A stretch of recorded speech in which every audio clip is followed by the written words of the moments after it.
Hey, thanks for joining me. This is a trip down memory lane for me. Um, my first time I was given an opportunity to draw a comic book that would be seen in print, or at least that was the idea.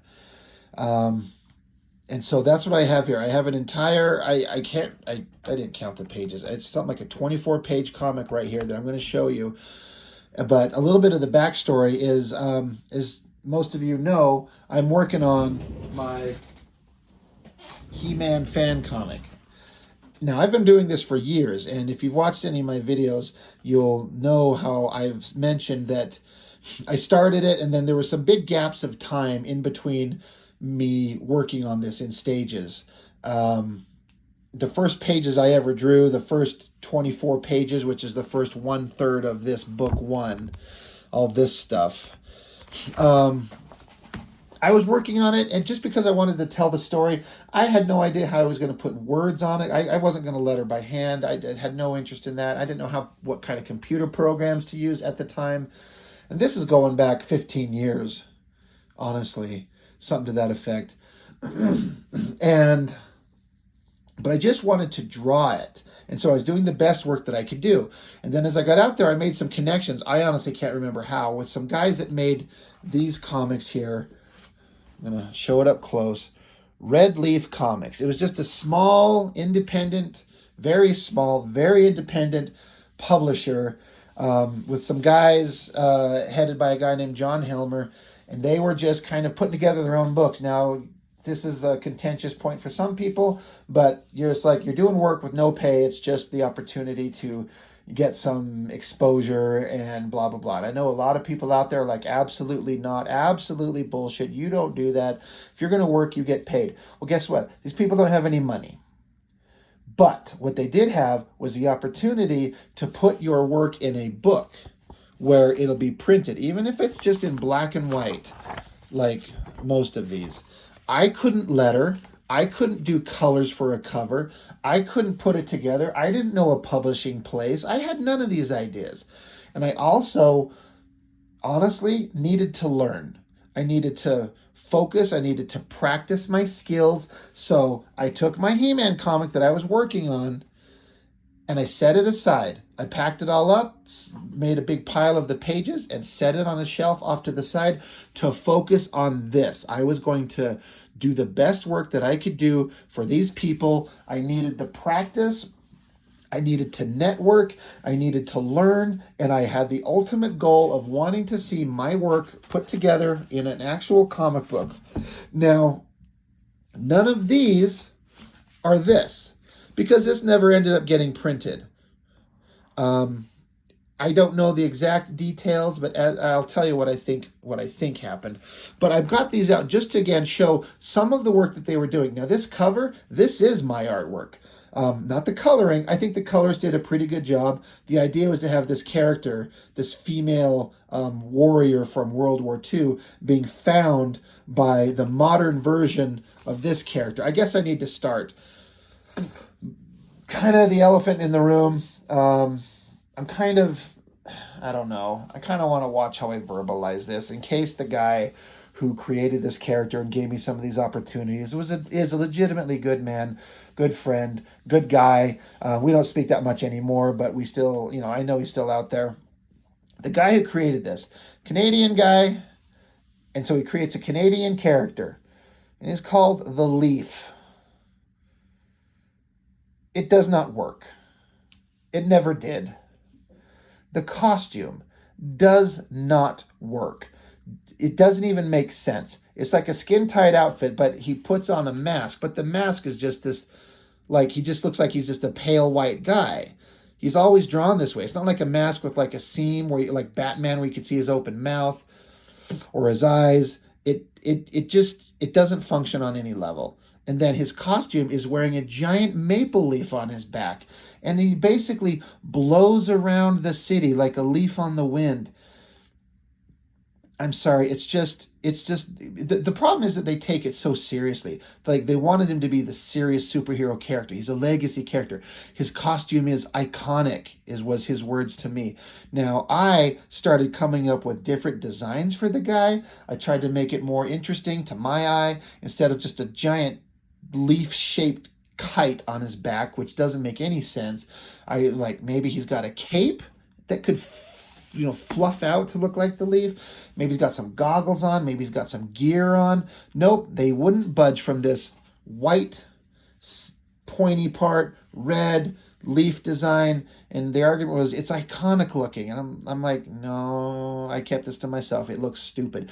It looks like a joke character, like something that you would see in like The Tick, like the animated series. This would be a great hero in The Tick.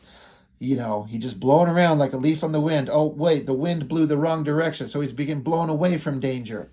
Anyway, this is the leaf number 4. This is the leaf number 5. So the idea is that you got this hero. He's a legacy character. He had his grandfather was in World War II, and then his father was fighting in the 70s, something like that. And the modern version of this guy is the current superhero version. And whatever happens in this comic, the idea in this issue is that this girl was a warrior fighter in World War II that fought with the main character, the Leaf. He fought with his grandfather in World War II, but she was kept alive in stasis. So I got to draw this cover, and I did the best I could. I think the colors did okay. Got her, of course I'm going to have a sexy kind of naked figure. I put the skull up front, which I used my awesome little skull guy reference thing right here that I've got. This is what I use for reference for that skull. I even put a little clipboard down here, and I looked up some German words to make a phrase and then tried to write it in German. I did the best I could, and I think it came out okay, and then I thought the colors did okay. Now, inside, this is one of the few comics that they published in color. Mine was supposed to be printed in color. Never happened. But you can see this character. A giant leaf on his back, red costume, white mask, but it's supposed to be a mask, but it just looks like his face. It's just... And of course, when you're not paying an artist, you're not going to get the best artist. You're going to get funny drawings like that. I'm not meaning any disrespect to the guys who drew this. We all start somewhere. We all try our best. We all put our heart and soul into it. So here's the girl. That's their version. That's my version. But I like the idea, and of course mine's going to be naked, because fuck yeah. But they find her, and she's alive, and they are going to bring her back to life. And anyway, so there's just an idea of the character and these comics. And then these ones were black and white. And again, guys are doing the best that they can do. I'm not here to show you these comics necessarily. I need to do a little breakdown of them seriously. But I just wanted to give some context for what was being made, and so you could see what I was doing in my book. And then this is this Jill Canada. This is this girl that they found, and then they gave her her own book. This is another piece of my artwork, and they actually redrew the outfit. I drew the outfit that they gave me the design for, and then they redrew and added ab muscles that I didn't put in there. And then I did a shitty job on the proportions of the arm. But this was years ago. I mean, this is 2013. So that's what that was. So anyway, now that you've got some context for the character, we've got the comic that I drew. I wish I could remember who wrote this. I think it was a buddy of mine named Tim Shelton. I think.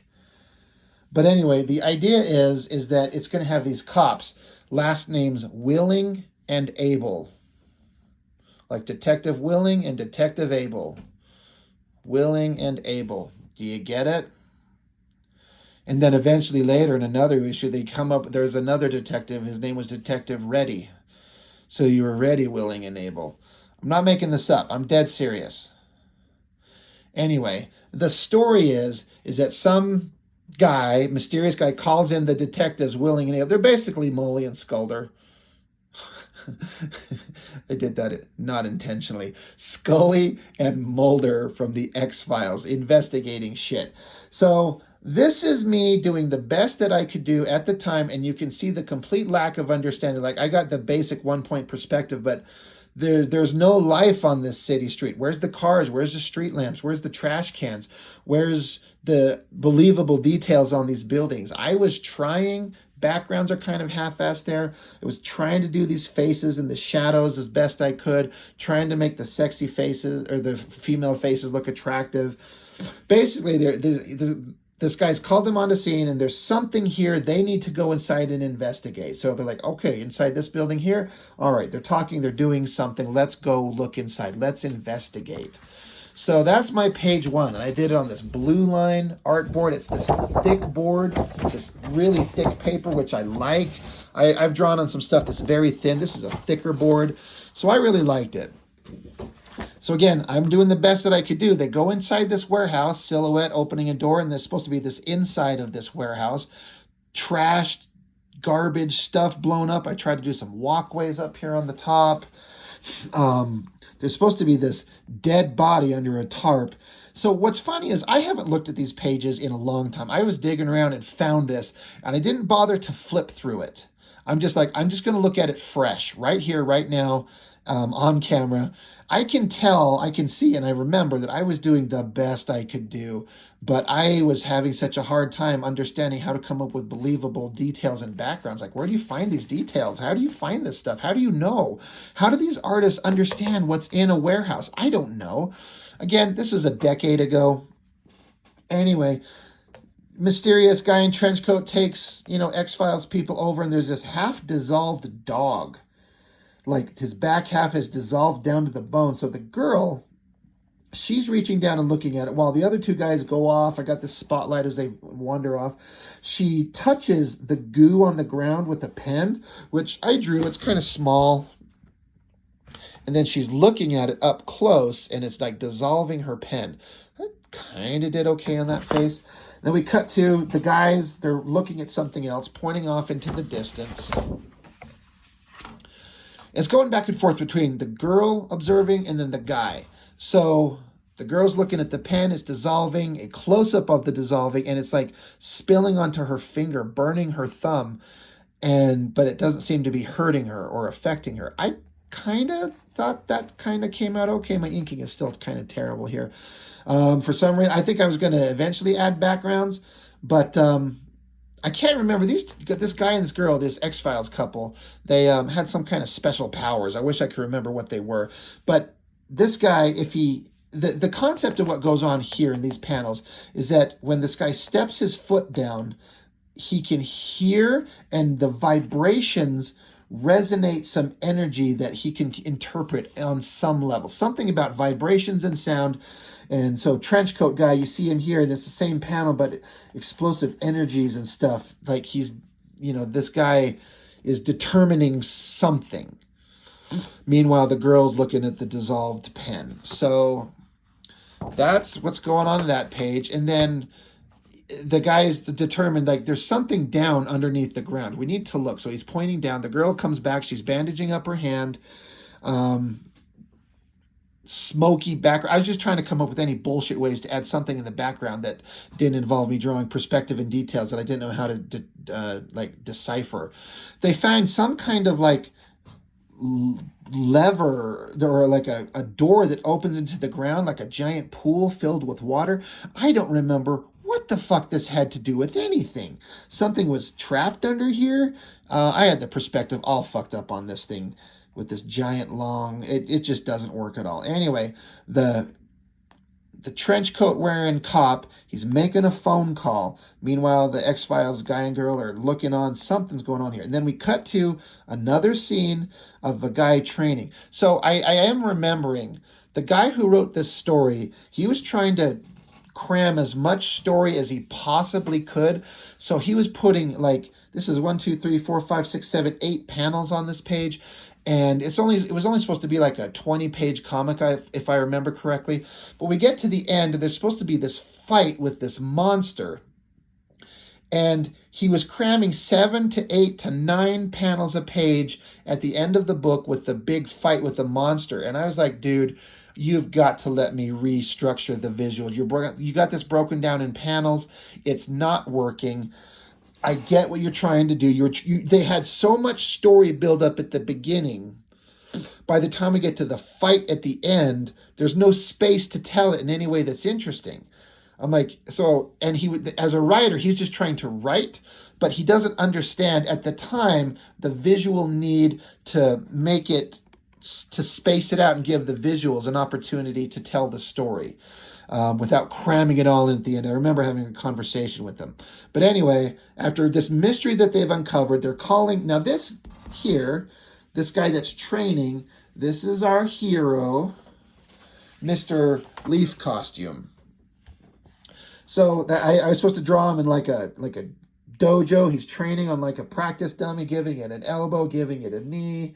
That's another knee to it. It's kind of hard to decipher.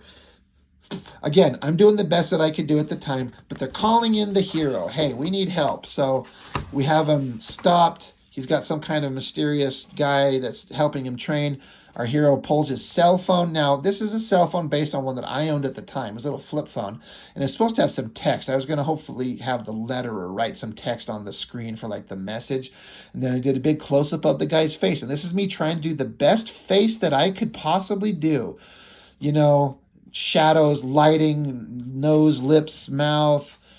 And I think it's okay. And then this is me trying to make this fucking character awesome. I was trying so hard. So one, I did a big basic perspective on the city, you know, having it tilted this way, but then have him tilted off to the side coming this way.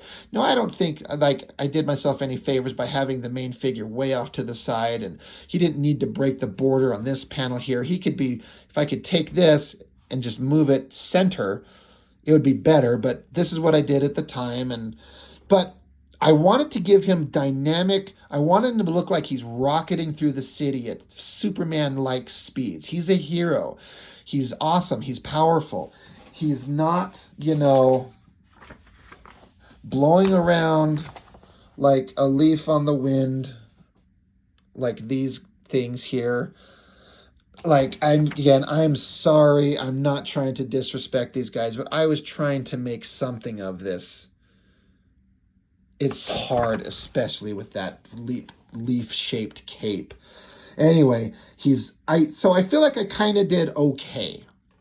Then you got the cops. I guess they're sitting in an office is what it is, if I remember correctly, because they were investigating this warehouse and this mystery. There's an office area that they're sitting at, and it's not clear at all. The girl sits on a couch, and she leans back and bumps her head up against the wall.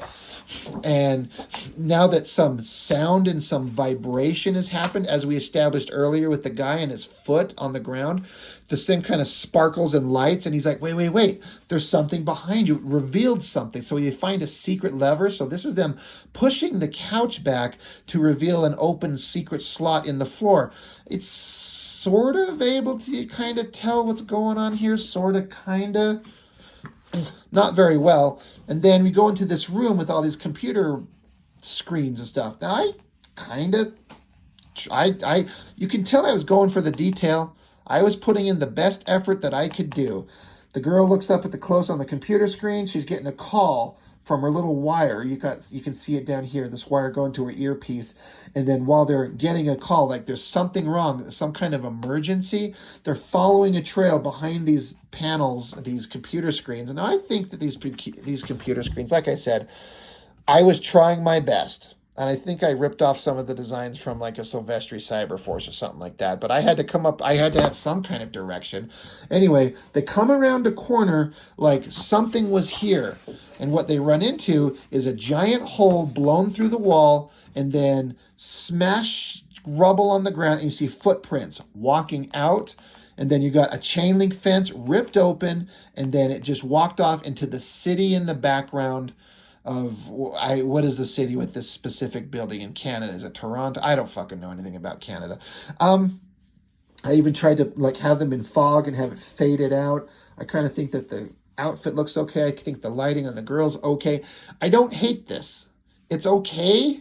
It's not as clear as it could be, but I think it communicates the idea. This was fun to do.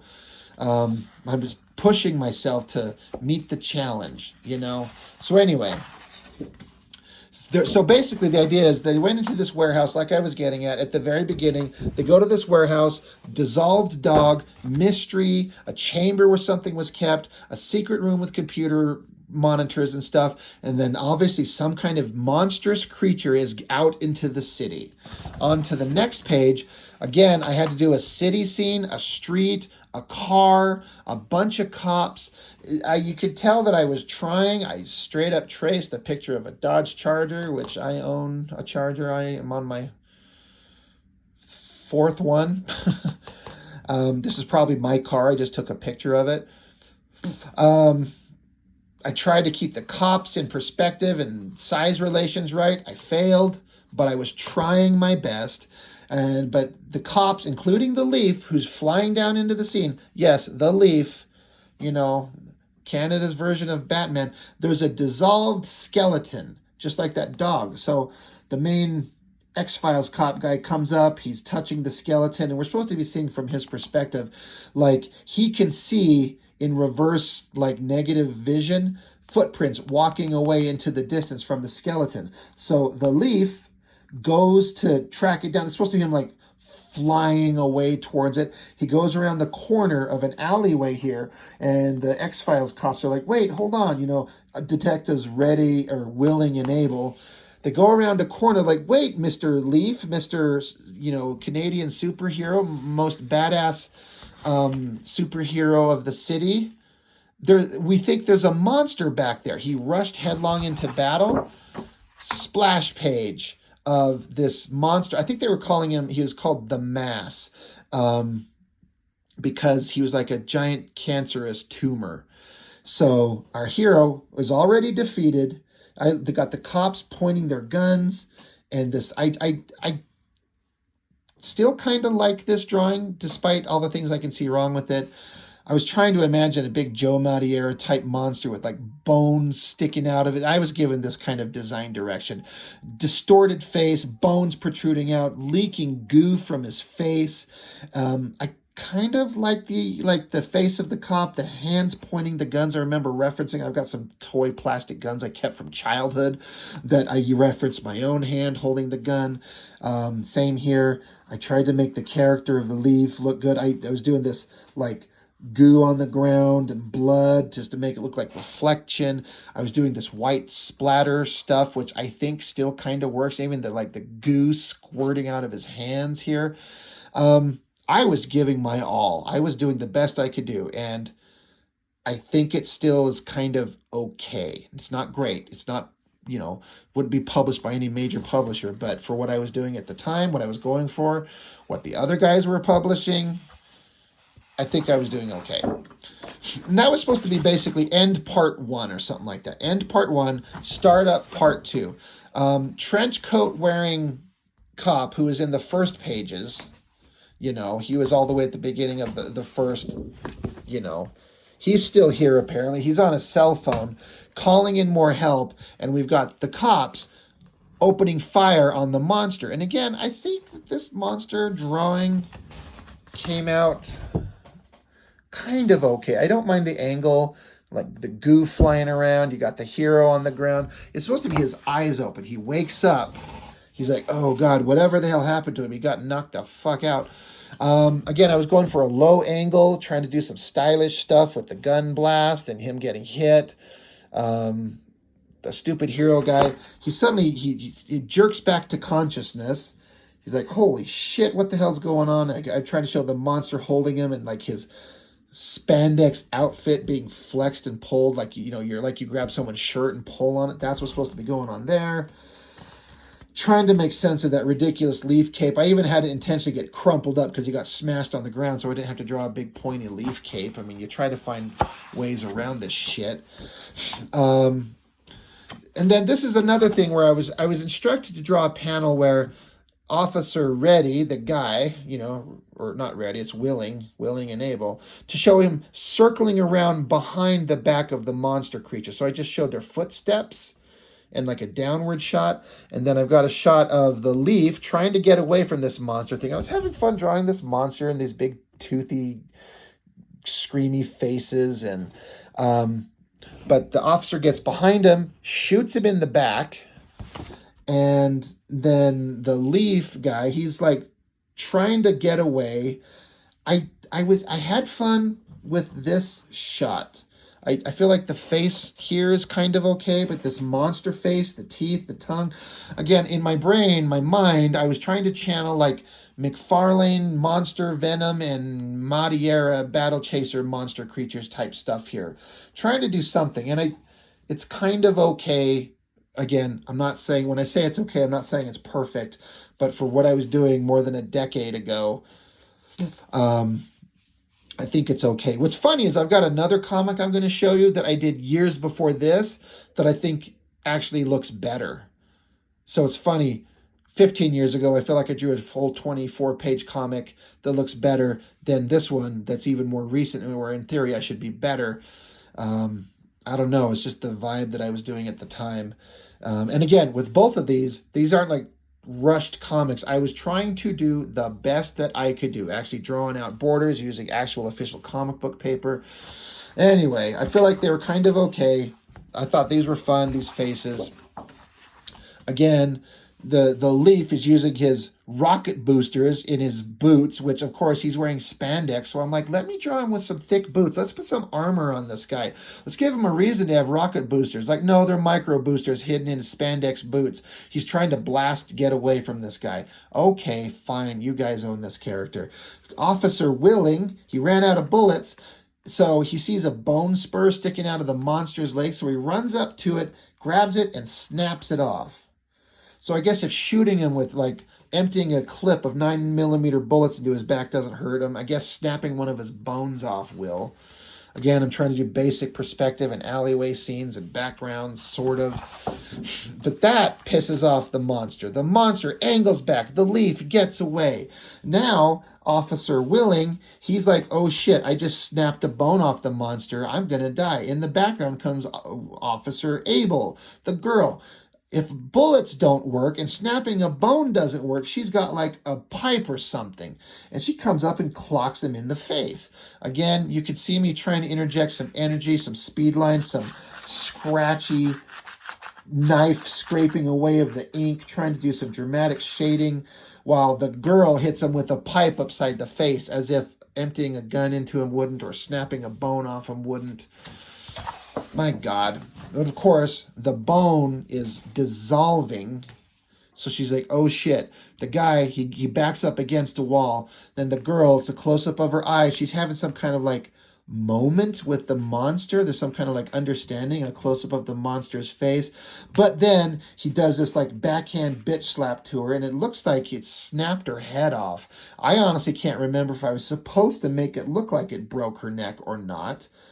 I kind of like the monster's head, his shoulders here. My foreshortening of his arm here is all fucked up. I could draw this better now, but I kind of don't mind what I did there, and the big goofy eye things and the goo falling out of him. That is like a bullshit Rob Liefeld running pose. If you know, you've seen it, you know it. And then the Leaf, the most useless superhero on the fucking planet, is zipping in. Again, the girl got punched, so the Leaf jumps onto the monster's back, so the monster shoves him into a car. So officers Willing and Able, they're like, are you okay? Are you cool? Are you fine? Should we make out? Oh wait, no, not now. Now's not the time. You're right. The girl is unhurt. She's unfazed. Her clothes are tattered. She's going to just face the monster down. Officer guy's like, wait, hold on. I did this reverse silhouette. This is supposed to be like the wall of the alleyway, and then this is the city out here. So you get the reverse silhouette. It doesn't work. It doesn't read. You got the monster punching down into the ground, and I was like not going to draw a fucking maple leaf, so I tried to make it these spiny little pointy things. It still looks stupid either way. It doesn't even show some way that's attached to him. But Monster's smashing down into the ground. I kind of like the muscles on this leg. That kind of work. The cops are coming up behind him. The cop grabs the Leaf guy out of the way as the monster slams down and explodes the ground. And then they all decide to stand there and pose for some reason. I kind of don't mind this up angle on the girl. The cop's okay. I kind of don't mind the face here that I did. I was kind of getting into a groove, but my deficiencies stood out big time. They're going to do something. And then, Jesus Christ, I forgot about this whole story. The monster's pummeling at them. He's raging against them because they just shot him, broke his bones, and punched him with the pipe. And he's raging to attack them. And again, the heroes decide to stop, pose, and then giant posing splash page, and trench coat wearing cop guy. He's just there again. I kind of don't mind the angle that I put it at. I was trying to make these characters look interesting and dynamic. Why are we standing and talking? The monster's still out here. Like, we got to fight this guy. Like, we got to do something. And then the Leaf, he decides he's got maple leaf shaped ninja throwing stars. I read this in the script. I'm like, oh, Jesus, Lord, how do I... Okay. The monster's just standing there waiting for them to get done with their conversation. I tried to put him in this ridiculous pose like he's hunkered down to take a shit. So the Leaf throws his little leaf-shaped throwing stars and it stabs into the monster. He doesn't like that one bit. And then the Leaf comes up and punches him in the face, and his acidic goo is melting his hand. Oh, we discover, now I remember, they were saying, I've got a plan. You guys distract him. I'm going to go get a fucking truck or something like that. Okay, I'll distract him with my ninja stars. Bullets didn't do it, but ninja stars will. So meanwhile, the Leaf punched him. His costume is melting. We've got Officer Willing, and you got a stereotypical chef. Like, he stole this truck from a baker. And the girl's like, are you going to show up? Leaf is losing. He's never been winning. He's always been losing. Close-up of the guy's face, and then the truck just slams into the monster into the wall. My storytelling here is atrocious, but to be fair, the story itself is kind of ridiculous. It's not very clear at all. But they slam a truck into the monster, and, oh, wait, look, he's smashed up there, and I guess he's done. The girl walks up to the monster, and they're like, thank God we stopped him. We're so good. And then the monster has another final, like, lunge. He wakes up, grabs the girl by the neck, and the Leaf is like, oh, thank God you...